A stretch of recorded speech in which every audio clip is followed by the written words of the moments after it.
Well then, I took a bit of a break from New World to get into Final Fantasy XIV ahead of Endwalker, and took a look back at New World. I think it's time for a check-in with that game because the overall news coverage is, generally speaking, not particularly great.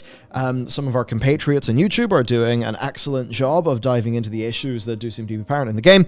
So it's basically time to do a check-in with the game and see what is going on with Amazon's New World. First up, we can check the numbers, because the numbers have got a lot of headlines. Some in fair ways, I think some in slightly less fair ways. So the game got a shed load of sales. It had an enormous, 900k plus, at launch. Right now on Steam, it has a 24-hour peak concurrency of just over 377,000 players. Now, Forbes did an article about how the game is losing 135,000 players a week. I've seen similar articles for other games, like Left 4 Dead 2 going above Back 4 Blood, and a lot of just tracking the numbers. Now, the game right now is still able to pull in 377,000 concurrents. That is bloody good. And for a game to experience a degree of drop-off from its launch, I think completely makes sense and is expected for an online game like this. So I think no doubt it is the case that this is being exacerbated by a few things. I think player confidence in the world of New World and just its general state has been rattled by a bunch of very, very rough issues. But I think that generally speaking, its numbers are actually still quite strong. Amazon should be happy enough with these numbers, provided they are able to stem any tide of players leaving and patch up these problems. So yeah, look, a few weeks after the launch of a game, it having less players, I mean, yeah, you can follow that weekly trend, see it go down, but the only place it could go is down. So I would say that this is maybe not the most relevant thing right now. What we really need to do is get into the issues and see if Amazon are able to fix them, and if they do fix them, does the game start to stabilize at a roughly healthy economy, a healthy player base? Because this is a game that basically is designed around having a pretty sticky, captive audience on each server that can just maintain the economy. So, patch 1.0.4 had some issues. Now, this game in general has had a bunch of issues. 1.0.4 was trying to fix up some of those. Alright, so this patch is meant to solve some core issues. So, it re-enabled server transfers after a previous update broke them, which was a bit of a story in itself. Fixed some UI issues. Any gold lost following issues that we'll talk about in a bit, that's being reimbursed.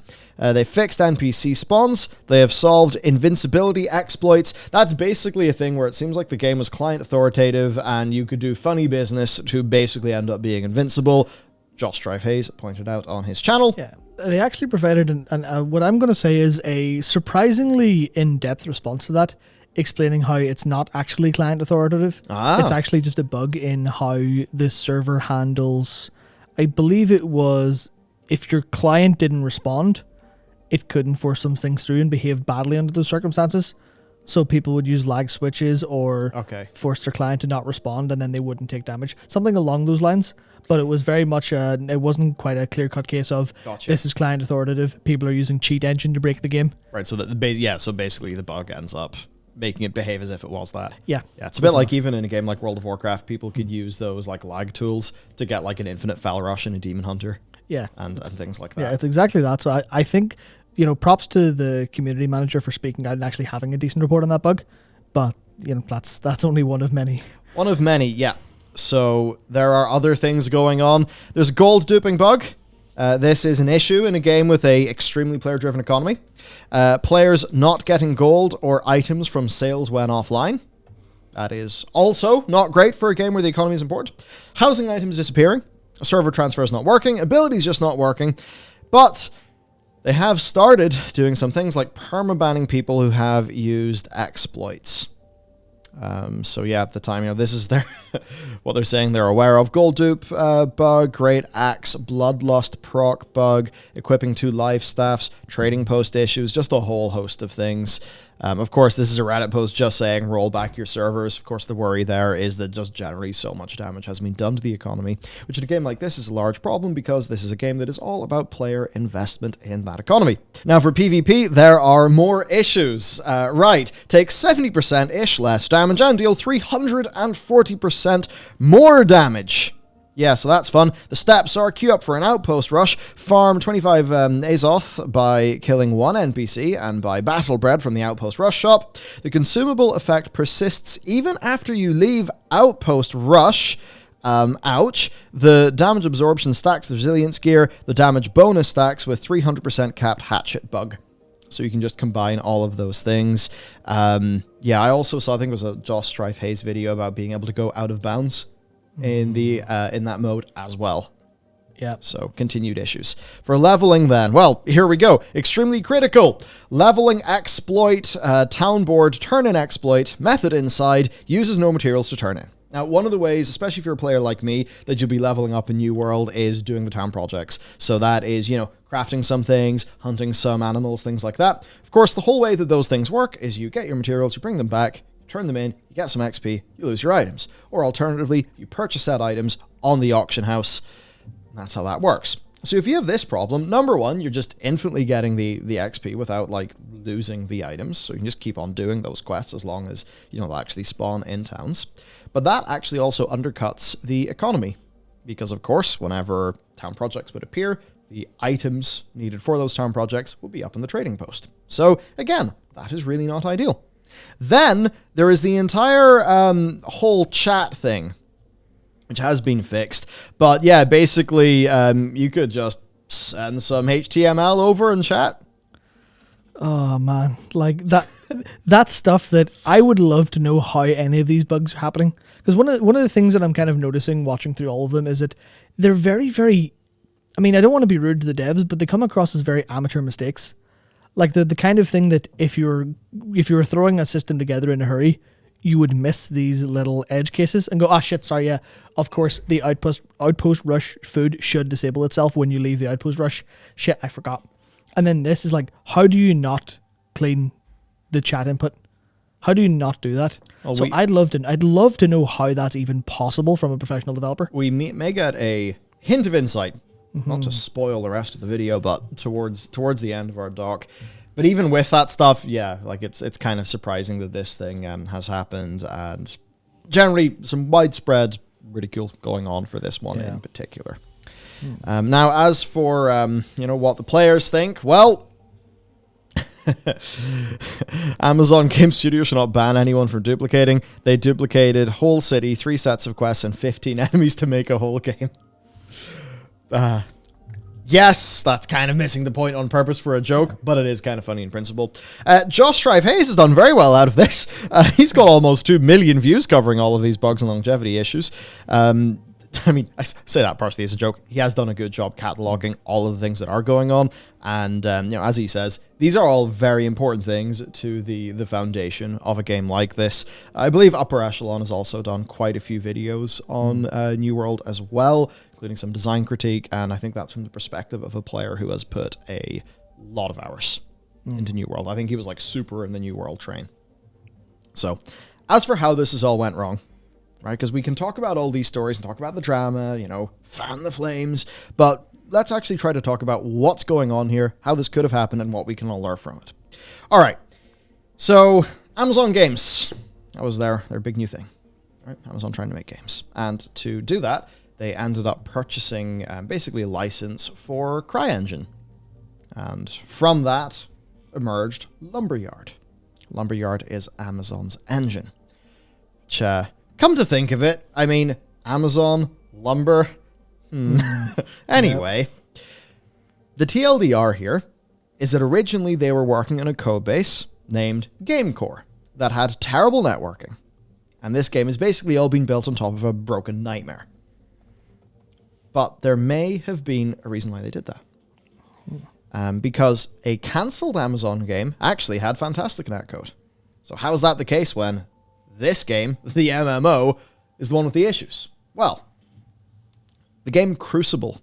Of course, you might not remember it, but it was one of the ones. It was the one they unreleased. Crucible was basically initially made on GameCore. A lot of game was created on GameCore. However, it was then rebuilt to use NovaNet, which I assume is just their new version or whatever. But this was a massive challenge. So basically taking all of the Crucible they had and rebuilding it into Novanet ended up being an 18-month endeavor. Now, for New World, we all know what their delays have been like, so they just decided to make do and mitigate bugs, still sticking on GameCore. Now, a lot of this allegedly goes back to a decision by Mike Frazzini, who basically... Now, Mike, if you remember the big Jason Schreier report, Jason Schreier basically just said that Mike was an Amazon man who came in, didn't really understand games, made a bunch of decisions. It was, that docu or that report that came out basically saying Amazon has gobbled up loads of brilliant game talent and then proceeded not really to listen to any of them. Well, this Mike chap is basically at the center of that, at least as per Jason Schreier's reporting. So moving on from that then and the technical issues, there are pervasive design issues that have appeared in this game. Now, this is a sort of thing that really is a problem that will emerge a few weeks after a game like this happens, when its endgame population starts to stabilize. And specifically in this, basically if you look at like how much iron ore it takes to create one of the top end ore, you kind of realize that there needs to be a lot of people mining iron for the top-end economy to really be able to function. And that can be an issue when basically, when server merges happen, when just anything goes on with server populations, and when a server population, generally speaking, matures and a flow of new players slows down. Now, Amazon do have a rebuttal to this. The important thing right now is that there is a growing belief within the New World community that the game's economy is a bit doomed. And if people don't have confidence in an economy, that will change how they interact with that economy, which does make this quite a tricky issue from Amazon. Even if all of their numbers are right and there really isn't a problem, there is this player perception they're going to have to grapple with. And this is one thing that's interesting. If player perception of deflation and the economy not actually working is true, at the same time there's a bunch of gold duplication, then that will clearly be throwing off a lot of Amazon's data. Yeah. So how are they going to actually adjust this in future? It's a kind of thing where it's a solvable problem. They just have to tweak the correct sort of numbers here and there. But in order to actually get those numbers correct and tweaking them, they have to make sure what their intent is happens, which so far hasn't been the case because it's just been chock full of bugs and, numbers haven't been what Amazon want them to be. Yeah, so essentially, playerauctions.com will look through all of this, and they have basically said that the game is in the grips of deflation, which is we come from World of Warcraft. Deflation is very rare in MMOs. So to go into this post here, this is just the bit we called out, a looming fiscal disaster.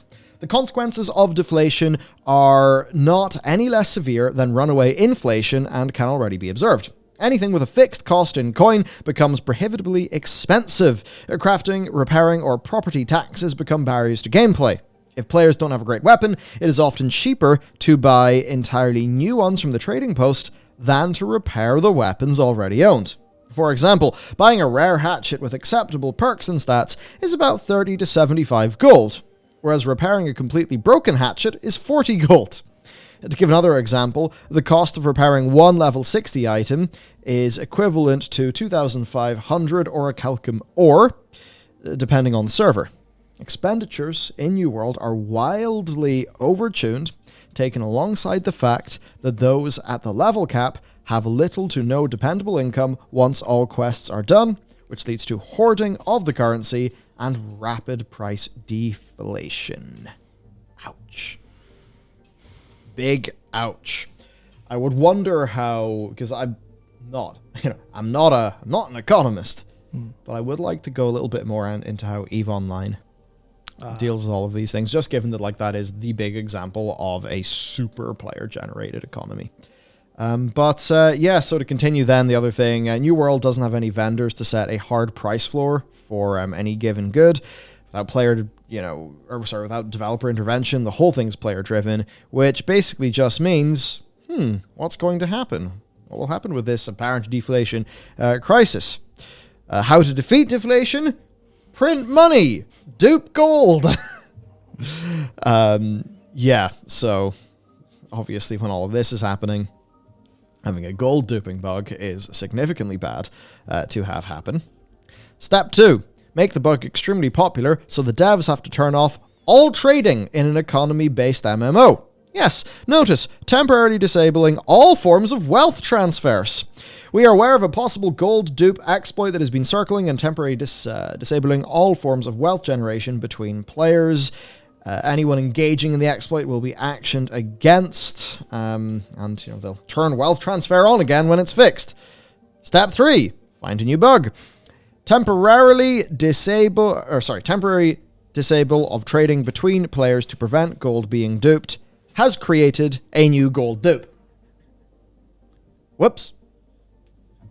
So, this is a game where the economy can't go screwy. As an example, me and you put a good lot of hours into this game. Mm-hmm. I then shifted my efforts over to Final Fantasy 14 because, come on, was there ever more a time to be playing FF14? No, there was not. This is one of the games that was on my radar to return to once the FF14 don't want to say the journey was done, but once I'm there, I'm through Endwalker, and it's all just a bit more chill and relaxed. I wanted to go try out some other games as well. Now, it's not great if I'm going to think, do I want to do ESO, SWTOR, Lost Ark, New World? But then it turns out that New World is in the grips of a deflation crisis, that it's got loads of issues, and the economy's broken. I mean, that's not really going to make me think, oh, my time spent leveling up my gathering and crafting is going to be worth a hell of a lot now. So that's certainly an issue, and that's why with those player numbers, I don't want to be alarmist on them, but it's definitely important to see how they track over time. Yeah, I think one of the key things here is that I think having investment in your character's levels is okay, assuming this all gets fixed. But right now, the idea of temporarily disabling all forms of wealth transfer, that means in this game, because so much of it is about playing the economy, it's about gathering, it's about crafting. If you're a crafter, you can't really do anything. If you're a gatherer, you also can't do anything because you can't sell your items, which means your storage is going to be full. So you basically can't play the game the way you would like to play it for the entire time this ends up being disabled. But as soon as it's disabled, there's another one that crops up. And the new bug, is literally you start a town upgrade, your gold's not taken away from you, upgrade doesn't start, reconnect, get the upgrade back to the company chest. Basically, it's not even anything to do with trading. It is literally just whatever has happened to how they transfer literally data across their databases has just went wrong. Yeah. It's went horribly wrong. So now, there's very little reason to actively be playing New World while any of these problems exist. And it's largely because that's the core, that's the meat of the game. Yep. It's like if I know for sure that there isn't a functioning, stable, well-designed economy that's enjoyable to partake in, then I'm back and dabbling and just, casually chilling out doing some fishing. While all this is swirling around less so. Now, Amazon have responded to these issues, so let's talk about Amazon's response. All right, so thank you for all the debate and for your feedback on the economy. First, I want to start with our goals. We want a player-driven economy with minimal NPC interaction, where gold is valuable to all players, even endgame players. Touching on the current state of the economy, from a data standpoint, it is performing within acceptable levels. All servers are creating more money than is being removed, and by a good margin. However, the economy is tighter at the end game currently.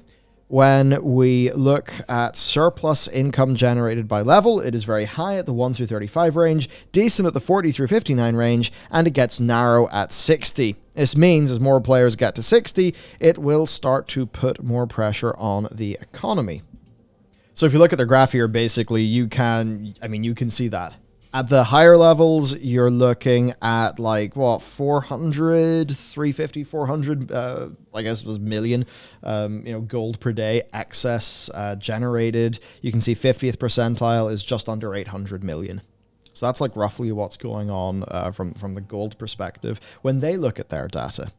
Now, then they also have got the total in and out by day. You can see here that gold in is basically larger than gold out. It does get a little bit closer in some cases. But for their explanation of these charts, the above charts show the difference between gold that comes into the economy and gold that goes out.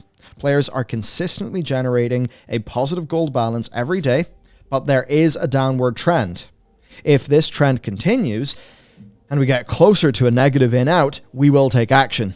Our goal isn't to drive this value to zero or make it so no one can amass wealth. Instead, we want to ensure that overall gold balance per server stays in check, so coin remains important.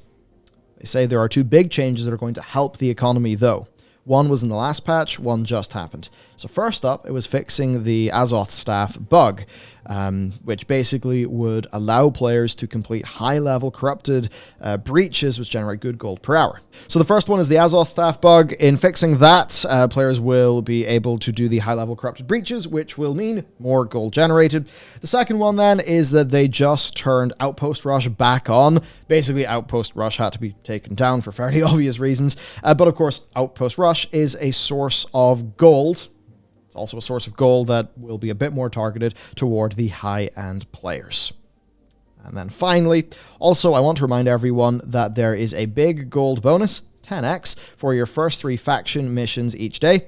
This is not well communicated in the UX, that's user experience. Generally, UX design is just like the overall like flow, how the UI, the gameplay, all of those things guide you to the various parts of the game experience. So, I mean, I didn't know that at all. It's just been highlighted here. But yeah, 10x gold bonus on your first 3 faction missions. I mean, that totally makes them worth doing. So it's good that we have a game tip coming from Amazon, but at least they're admitting it's not well handled in the UX.